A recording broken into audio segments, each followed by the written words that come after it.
আসসালামু আলাইকুম। ড্রয়েডের আরেকটা নতুন ভিডিওতে আপনাদেরকে স্বাগতম। আজকে আমরা Realme Buds Wireless 2 এই নেকব্যান্ড ইয়ারফোনটা নিয়ে রিভিউ করব। এটার রেগুলার প্রাইস 2900 টাকা, আর আপনি যদি গ্যাজেট এন্ড মিউজিক থেকে কেনেন, যেখানে কুপন কোড ইউজ করলে আপনি পেয়ে যাবেন 200 টাকা ডিসকাউন্ট। সো 2700 টাকার এই স্মার্ট ব্লুটুথ নেকব্যান্ড ইয়ারফোনটা কিরকম পারফর্ম করে চলুন দেখে ফেলা যাক। সাথে আছে আমি হৃদয় এবং আপনারা দেখছেন ড্রয়েড। বাট আপনারা আমাদের চ্যানেলটিকে সাবস্ক্রাইব করেন না। আপনারা সাবস্ক্রাইব করলে খুব তাড়াতাড়ি হয়তো আমরা 100-এর পরিবারটাকে স্পর্শ করে ফেলবো। সো প্লিজ তাড়াতাড়ি সাবস্ক্রাইব করবেন এবং আমাদের ফেসবুক পেজ এবং ফেসবুক গ্রুপে জয়েন করবেন। তো চলুন ভিডিও শুরু করে ফেলি। এই ডিভাইসটা আমাদের কাছে পাঠিয়েছে গ্যাজেট এন্ড মিউজিক। তাদের কাছে অ্যাঙ্কারের ডিভাইস, রিয়েলমি এবং অন্যান্য স্মার্ট ওয়াচ সুলভ মূল্যে পারচেস করতে পারবেন। তাদের মোতালেব প্লাজার শপ থেকে আপনি যে কোনো ডিভাইস পারচেস করতে পারবেন। তাছাড়া তাদের ফেসবুক পেজ এবং ওয়েবসাইট থেকে আপনি পারচেস করতে পারবেন। Realme Buds Wireless 2 এই ডিভাইসটার রেগুলার প্রাইস 2900 টাকা এবং আপনি যদি কুপন কোড ইউজ করেন GNM200 তাহলে 200 টাকা ডিসকাউন্ট পেয়ে যাবেন। বিস্তারিত আমাদের ডেসক্রিপশন বক্সে দেওয়া থাকবে, অবশ্যই চেক করে নেবেন। ডিভাইসটার আনবক্সিং নিয়ে তেমন কিছু বলার নাই। ডিভাইসটার বক্সের ভেতরে neckband earphone, type C cable একটা হলুদ কালারের এবং এক্সট্রা ইয়ার টিপস রয়েছে। সো ডিভাইসটা বেশ কম্প্যাক্ট সাইজ। রিয়েলমির অন্যান্য সব ইয়ারফোন ইয়ারবাডের মতোই ডিভাইসটার ডিজাইন ল্যাঙ্গুয়েজেও রিয়েলমির একটা ছাপ রয়েছে, যেটা হলুদ কালার। সো ডিভাইসটার ইয়ারফোন থেকে নেকব্যান্ড পর্যন্ত যে পোর্শনটা সেটা হলুদ কালার। আমরা কিছুদিন আগে রিয়েলমির একটা 1500 টাকা নেকব্যান্ড টাইপের ইয়ারফোন রিভিউ করেছিলাম, তার থেকে এটার বিল্ড কোয়ালিটি বেশ খানিকটা ভালো। এর ইয়ারবাডগুলো ম্যাগনেট দিয়ে একটা আরেকটার সাথে লেগে থাকে এবং এই ম্যাগনেটটাই বেসিক্যালি অন অফ বাটন। যদি ম্যাগনেট দিয়ে লাগানো অবস্থায় থাকে এটা বন্ধ হয়ে যায় এবং যদি খুলে যায় তাহলে এটা অন হয়ে যাবে। তবে ফোনের সাথে এটার পেয়ারিং প্রসেসটা খুব ইজি। আপনার ফোনে যদি রিয়েলমি লিঙ্ক অ্যাপ্লিকেশনটা ইনস্টল করা থাকে এবং লগ ইন করা থাকে, এটা জাস্ট ওপেন করলেই ফোনে পপ আপ মেনু চলে আসবে, কানেক্ট বাটন প্রেস করলে অটোমেটিক কানেক্ট হয়ে যাবে। পাশাপাশি এই ডিভাইসটা অনেকগুলো ফিচার নিয়ে এসেছে। তার মধ্যে এখানে সনির LDAC ইউজ করা হয়েছে, যেটা হাই রেজ অডিও।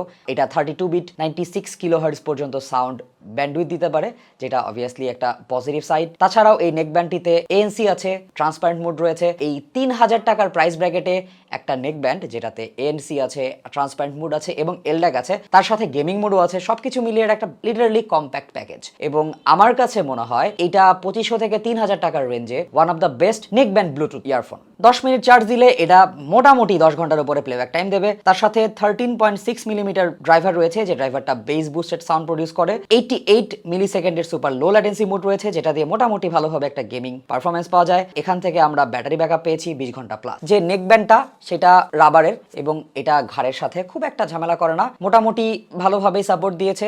ডিভাইসটা প্লাস্টিক বিল্ড, তবে ডিভাইসের ম্যাগনেট যে পোর্শনটাতে লাগবে সেই পোর্শনটাতে একটা 3D ইফেক্ট টাইপের দেওয়ার চেষ্টা করা হয়েছে। ইয়ার টিপগুলোর কোয়ালিটি খারাপ না, সফট আছে, বাট আরেকটু ঠিক হতো, ভালো হতো। নেকব্যান্ডটাতে খেয়াল করি, নেকব্যান্ডে রাইট সাইডে 4টা বাটন রয়েছে। বাটনগুলো আমার কাছে একটু সফট লেগেছে, অতটা ক্লিকি না, একটু মুশি টাইপের। একটা এলই লাইট ইন্ডিকেটর রয়েছে, একটা বাটন যেটা ট্রান্সপারেন্ট মোড, গেমিং মোড এবং ANC ট্রিগার করবে, এবং আরেকটা বাটন রিমোট, প্লাস মাইনাস এবং প্লে পজ বাটন রয়েছে। সো মোটামুটি স্ট্রেট ফরওয়ার্ড এবং ডিভাইসটা বেশ ডিউরেবল বলে মনে হয়েছে। পাশাপাশি এটা পানি কিংবা সোয়েট এগুলো থেকেও বেঁচে থাকবে। সো আলটিমেটলি ডিভাইসটা ইউজেবিলিটি আমার কাছে বেশ ইজি বলে মনে হয়েছে। আর রিয়েলমি অ্যাপ থাকলে এই অ্যাপ থেকে আপনি ডিভাইসটাকে বিভিন্ন রকম কন্ট্রোল করতে পারবেন, মোড চেঞ্জ করতে পারবেন এবং সো অন অ্যান্ড অন। আমরা যেহেতু ডিভাইসগুলোকে ইকিউ করে ইউজ করি না, আমরা একদম স্টক কনফিগারেশনের যে ইনফরমেশনটা আসে সেই ইনফরমেশনটা আপনাদের কাছে দেওয়ার চেষ্টা করি। তো ডিভাইসটা চার্জিং কিন্তু অনেক ফাস্ট। ডিভাইসটা অল্প কিছুক্ষণ চার্জ দিলে অনেকক্ষণ ব্যাটারি ব্যাকআপ দেয়। ইন জেনারেল আমরা পুরো নেকব্যান্ড থেকে 20 ঘন্টা প্লাস ব্যাটারি ব্যাকআপ পেয়েছি, যেটা অবশ্যই এরকম প্রাইসের একটা নেকব্যান্ড থেকে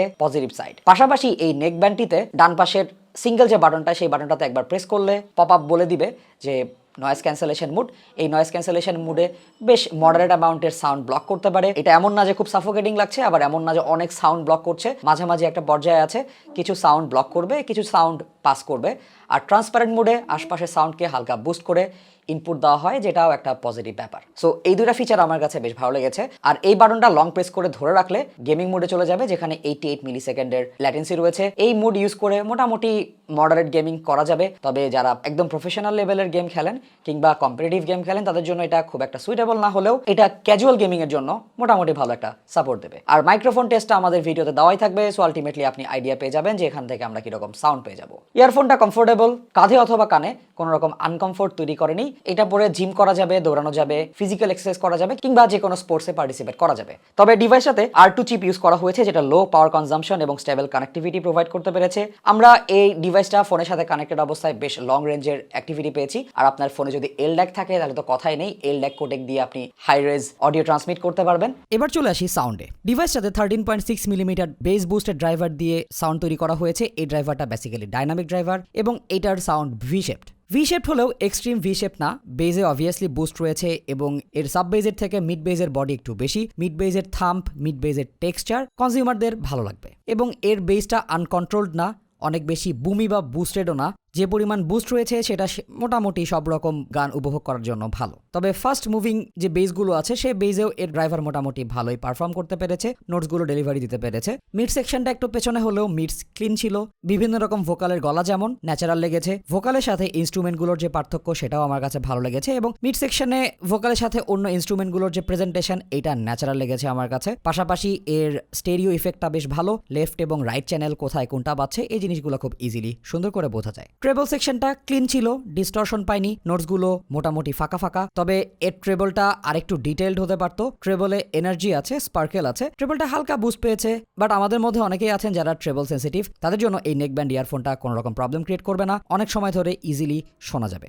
মেটাল এবং রকের জন্য ট্রেবলটা এনাফ ছিল, বাট ট্রেবলে যদি আরেকটু বেশি এমফাসাইজ থাকে তাহলে দেখা যায় যে অনেক ইয়ারফোন কন্ট্রোল করতে পারে না, ক্যাচ ক্যাচ প্যান প্যান করে, এরকম কোনো ঝামেলা এখানে নেই। তবে ইয়ারফোনটার ইমেজিং এবং সাউন্ড স্টেজ ভালো ছিল। আগেই বলেছি লেফট এবং রাইট চ্যানেলের সেপারেশনটা আমার কাছে প্রিসাইজ লেগেছে, শব্দগুলো ডান বাম থেকে আসছে বলে মনে হয়। সো এটা একটা ভালো ব্যাপার। এই 3000 টাকার প্রাইস ব্র্যাকেটে this is a good deal. ভালো সাউন্ড প্রোফাইল রয়েছে, তার সাথে active noise cancellation, transparent mode এবং গেমিং মোড রয়েছে। গেমিং মোডে 88 মিলি সেকেন্ডের ল্যাটেন্সি অনেককেই হয়তো হেল্প করবে ক্যাজুয়াল গেমিং এর ক্ষেত্রে, এবং তার সাথে ANC এবং অ্যাম্বিয়েন্ট সাউন্ড মোডটা অনেককে হয়তো হেল্প করবে রেগুলার কমিটিং এর ক্ষেত্রে। তার সাথে এই ডিভাইসটার মাইক্রোফোন কোয়ালিটিও মোটামুটি ভালো ছিল, যেটা সবাইকে একটা এক্সট্রা বেনিফিট দিতে সক্ষম। সো ইন জেনারেল আমার কাছে এই ডিভাইসটাকে সাব 3000 টাকা প্রাইস ব্র্যাকেটে one of the best device বলে মনে হয়েছে। আর আপনি যদি গ্যাজেট এন্ড মিউজিক থেকে পারচেস করেন, রেগুলার প্রাইস 2900 টাকা, আর GNM 200 এই কোডটি ইউজ করলে আরো 200 টাকা ডিসকাউন্ট পাবেন। সো 2700 টাকার প্রাইস ব্র্যাকেটে this is a good deal. এই ডিভাইসটার সাথে যদি OnePlus এর নেক ব্যান্ডের কথা বলি, OnePlus এর নেক ব্যান্ড একটু ব্যাকগ্রেডেড হয়ে গেছে, ওটাতে ANC নাই বা অ্যাম্বিয়েন্ট সাউন্ড নেই, এবং আমার কাছে মনে হয় রিয়েলমির স্টেরিও সেপারেশন OnePlus এর থেকে বেটার।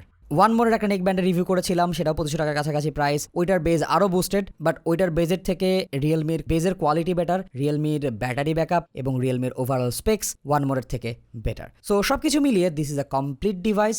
এই রেঞ্জের একটা নেক ব্যান্ড ইয়ারফোন থেকে এর থেকে বেশি এক্সপেক্ট করার কিছু নেই। ইট ক্যান ডেলিভার, এবং আমাদের ড্রয়েড হেডের টিম থেকে এই জিনিসটা সবার জন্য রিকমেন্ডেশন থাকলো। সো যারা আমাদের চ্যানেলটিকে এখনো সাবস্ক্রাইব করেনি তারা সাবস্ক্রাইব করে নেবেন, এবং যারা আমাদের ফেসবুক গ্রুপ অথবা ফেসবুক পেজ জয়েন করেনি তারা অবশ্যই জয়েন করে নেবেন। দেখা হবে নতুন ভিডিওতে। আসসালামু আলাইকুম।